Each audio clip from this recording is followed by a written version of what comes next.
Welcome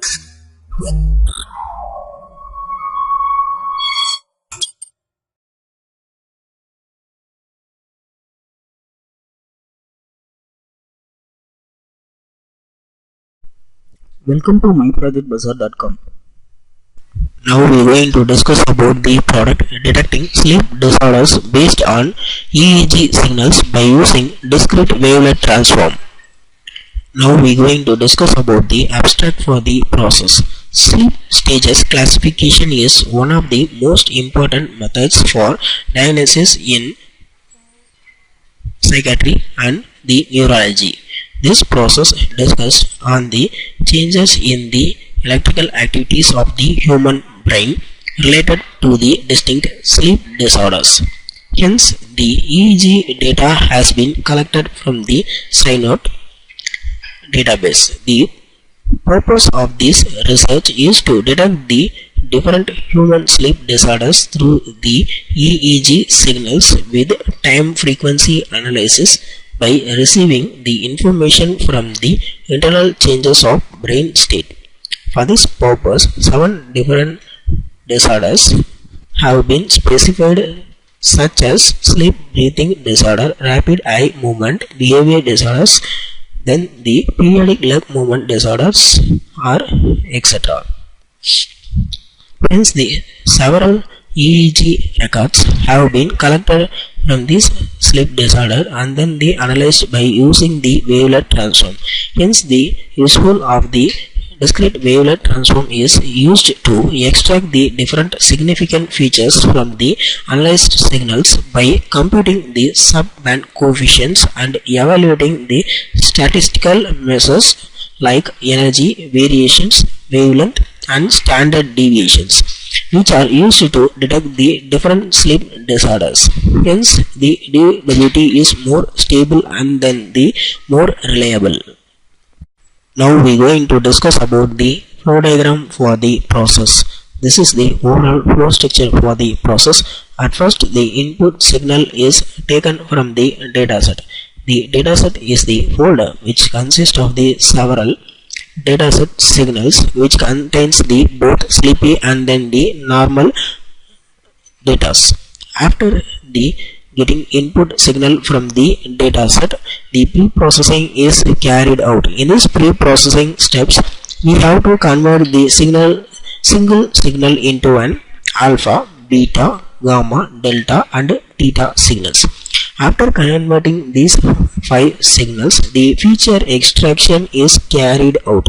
Feature extraction is nothing but the extracting some data values from the signal.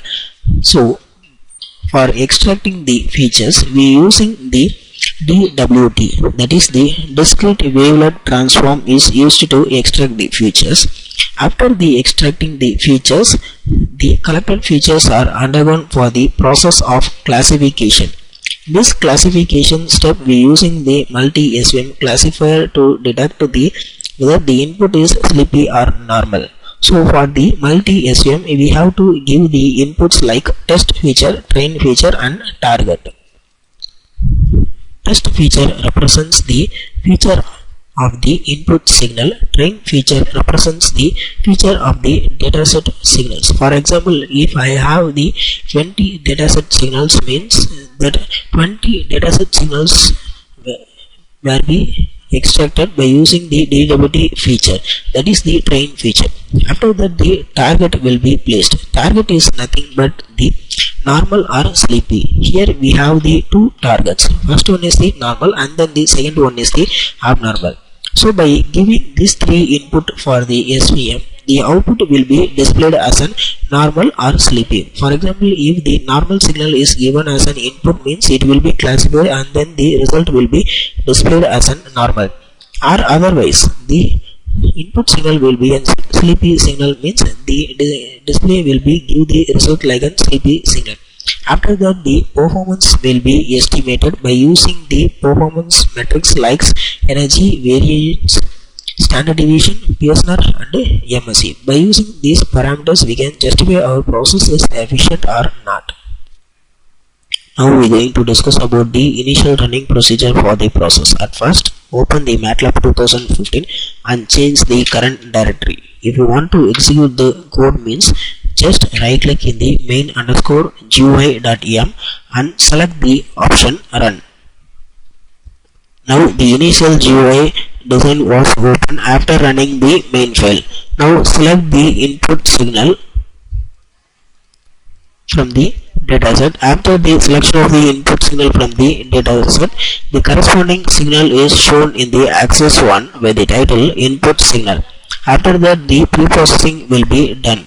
In this pre-processing step, first of all, the input signal is converted into an alpha signal, then the beta signal, then gamma signal, and then finally theta signal. Now the corresponding result of the alpha signal is placed in the axis 2 with the title alpha. Then the beta signal is shown in the axis 3 with the title beta signal.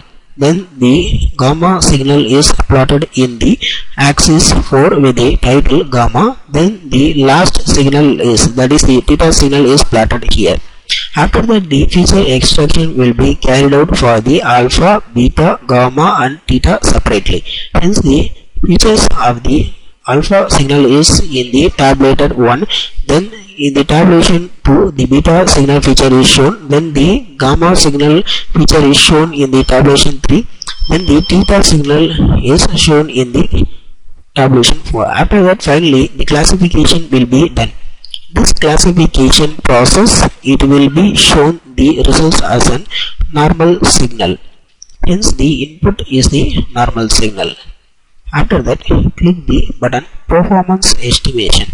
This performance estimation, the accuracy is 90%, error rate is 10%, sensitivity is 100%, specificity is 80%, energy value is 6.9, variance is 6346.5, then the standard deviation is 79.6, then the MSE is, that is the mean square error, is 2.5, then the PSNR, that is the peak signal to noise ratio value, is the 44.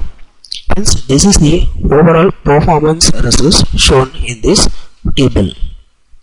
By using these parameters only, we can justify our process is efficient.